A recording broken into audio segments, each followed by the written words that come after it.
Après les Hauts-de-France, son pâté et sa bière, direction les Antilles et le soleil. Départ pour la Martinique que je connais très bien, vu que j'y ai vécu 8 mois quand j'avais moins d'1 an. Donc j'ai des souvenirs assez flous. C'est pour ça que vous êtes là. Alban Gamet de Saint-Germain, bonjour. Bonjour Raphaël Bardona. Vous nous rafraîchissez la mémoire et vous nous présentez cette très belle île. Exactement, je vous ai concocté mon petit palmarès d'anecdotes sur la Martinique. J'en ai 6 et attention, la 5e risque très fortement de vous surprendre. Alors numéro 1, savez-vous qu'on l'appelait l'île aux fleurs? Oui. Parfait, vous êtes très fort. 2/3 de la Martinique est donc un parc naturel régional. Pour vous donner une idée, c'est à peu près équivalent à la présence de poils sur la surface du corps de Dimitri Hainaut. Voilà. Et si vous souhaitez en savoir plus sur la flore de l'île, comme par exemple l'hibiscus, qui est une plante à fleurs qui est le symbole local, eh bien vous pouvez visiter le jardin botanique de Balata ou bien le domaine d'Émeraude. Numéro 2, on reste dans le thème de la flore avec une forêt bien particulière. C'est la mangrove, labyrinthe racinaire. Elle y abrite un véritable écosystème, un peu comme finalement les poils qui recouvrent la surface du corps de Dimitri Hainaut. Numéro 3, il n'y a que 2 saisons seulement. D'ailleurs, vous parlez de cette personne-là. Exactement. Alors, il n'y a que 2 saisons seulement parce qu'en métropole, on en a combien? Raphaël, on a combien de saisons en métropole? 4. Bravo, vous êtes fort, vous avez révisé avant.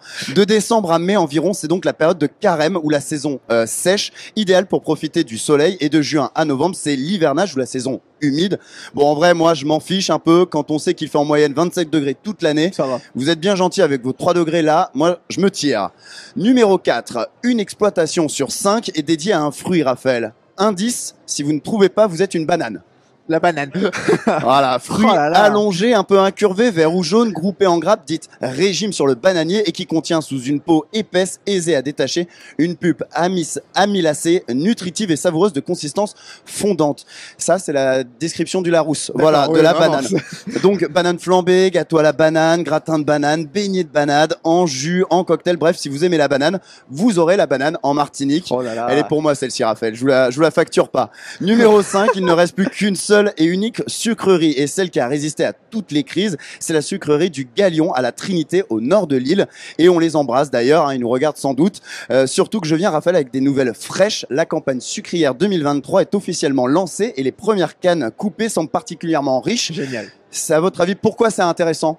Parce que c'est grâce à ça qu'on fait du sucre. Et c'est aussi grâce à ça qu'on donne mon numéro 6 justement, car tous les chemins de la Martinique mènent au rhum.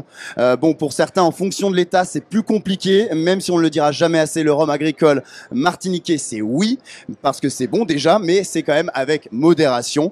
Boisson emblématique de l'île, 11 distilleries continuent de faire perdurer un savoir-faire traditionnel, ce qui en fait depuis 96, eh bien le seul rhum du monde avec une appellation d'origine contrôlée. Merci beaucoup Alban pour cette présentation, c'était très complet hein, quand même.